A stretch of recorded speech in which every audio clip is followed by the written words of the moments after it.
Lambda function in Python is a single expression one-line anonymous function. Anonymous means the function which has no name. That means that it has no identity and it has only the function body. Lambda functions can have any number of arguments but can only have one expression.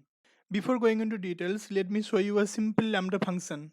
This is my PyCharm IDE. Here I have created one project named lambda function. Right click on it and click on the new and then click on the Python file.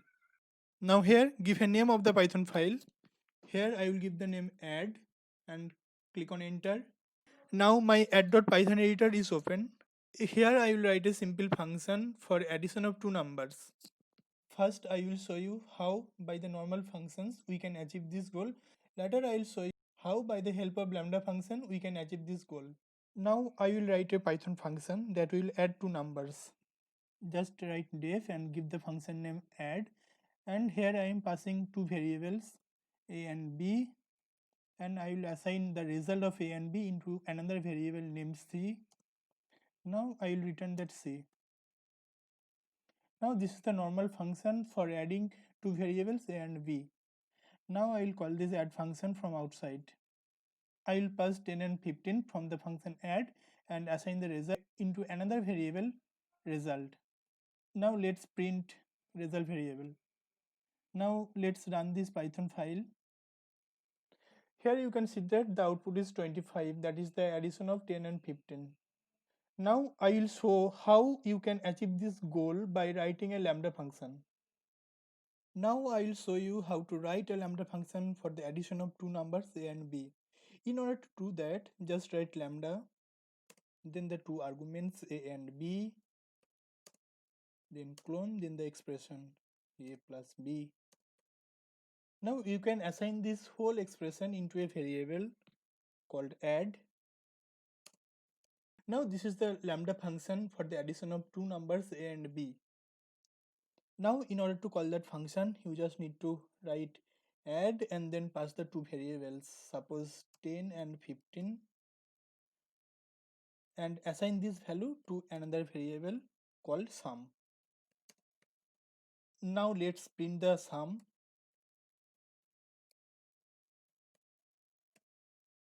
And then execute it. Now you can see that it is giving the output as 25, so our lambda function is working fine here. While writing lambda function, you can follow this expression, also you can follow this expression. For the first syntax, you can see that there are four parts of that syntax. The first one is the return variable, then the lambda, then the arguments, then the expression. Let's see one by one in detail. Here, lambda is the keyword that defines the lambda function. Arguments are the parameters that we are passing through the lambda function. In this example, we can see that here we have passed a and b through that lambda function. So this a and b are the arguments that we are actually passing through that lambda function.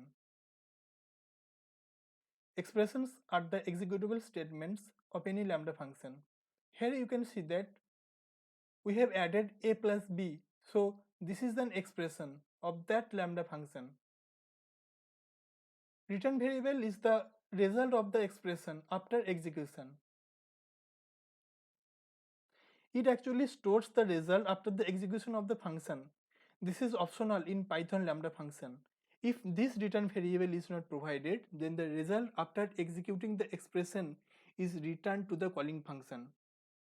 However, this return variable is not used in strict anonymous lambda function, because you can see that in this example here the return variable is add and we are passing the parameters through add. So that's why it is not used in strictly anonymous lambda function. In the next tutorials, we will see how to use strictly anonymous lambda functions with filter and map. Now one question can come to our mind that whatever we can achieve through the lambda function, the same we can also achieve through the regular function. Then why we are using the lambda function? We are using the lambda function when we require a nameless function. Lambda functions are mainly used in situations where we need one-time use or the instant use of that function. We will see the power of the lambda functions when we will use that lambda function with the filter or map function. In our upcoming tutorials, we will cover this one by one. If you want to study the lambda function in detail, you can go to Pyodemy. Here you can study the Python lambda function from basic to advanced level. You can see that starting from the syntax of lambda functions, the different parts of the syntax, examples of lambda function, where we can use the lambda function, and its uses with the filter and map function, and their examples are also given there. I will also put the link of this tutorial in the description box.